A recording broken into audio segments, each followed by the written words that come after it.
South ఇండియాలో చూడముచ్చటగా అనిపించే జంటలలో ఒకటి నాగ చైతన్య శోభిత జంట. సమంతతో విడాకులు తీసుకున్న తర్వాత కొన్నాళ్లు శోభితతో డేటింగ్ చేసిన నాగ చైతన్య ఆ తర్వాత పెద్దలని ఒప్పించి పెళ్లి చేసుకున్నాడు. శోభిత అచ్చ తెలుగు అమ్మాయి.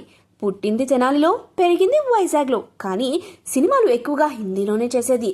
తెలుగులో ఈమె కేవలం మేజర్, గూఢాచారి చిత్రాల్లో మాత్రమే నటించింది. ఈ 2 సినిమాలు కూడా కమర్షియల్గా పెద్ద హిట్ అయ్యాయి. అయినప్పటికీ ఆమె బాలీవుడ్ వైపే ఎక్కువ మొగ్గు చూపింది. నాగ చైతన్యతో కలిసి ఇప్పటి వరకు ఈమె ఒక్క సినిమా కూడా చేయలేదు. అయినప్పటికీ వీళ్ల మధ్య పరిచయం ఏర్పడి పెళ్లి వరకు వ్యవహారం ఎలా వచ్చింది అనేది ఇప్పటికీ మిస్టరీలానే ఉంది. ఇదంతా పక్కన పెడితే రీసెంట్ గా శోభిత తన ఇన్స్టాగ్రామ్ లో అప్లోడ్ చేసిన ఫోటోలు వివాదాస్పదంగా మారాయి.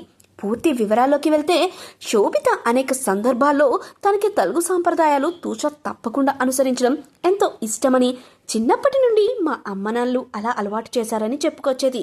అయితే ఆ ఫోటోల్లోనే శోభిత ఒక విషయంలో అడ్డంగా దొరికిపోయింది. హిందూ సాంప్రదాయం ప్రకారం పెళ్లైన అమ్మాయి కాళ్ల వేళ్లకు మెట్టెలు ఉండాలి. కానీ శోభిత వేళ్లకు ఆ మెట్టెలు కనిపించడం లేదు. ఈ విషయంపై సోషల్ మీడియాలో నెటిజన్స్ చాలా తీవ్ర స్థాయిలో విరుచుకుపడుతున్నారు.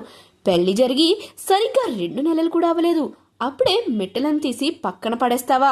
ఇదేనా నువ్వు అనుసరించే హిందూ సాంప్రదాయం అంటూ సోషల్ మీడియాలో నెటిజన్స్ శోభితాని నిలదీస్తున్నారు.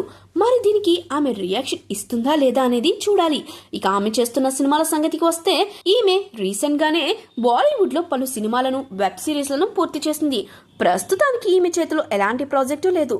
పెళ్లి తర్వాత అసలు ఈమె సినిమాలు చేస్తుందా లేదా అనే దానిపై కూడా ఎలాంటి క్లారిటీ లేదు. చూస్తుంటే సినిమాలకు దూరంగా ఉండేందుకు ప్రయత్నం చేస్తున్నట్టుగా అనిపిస్తుంది.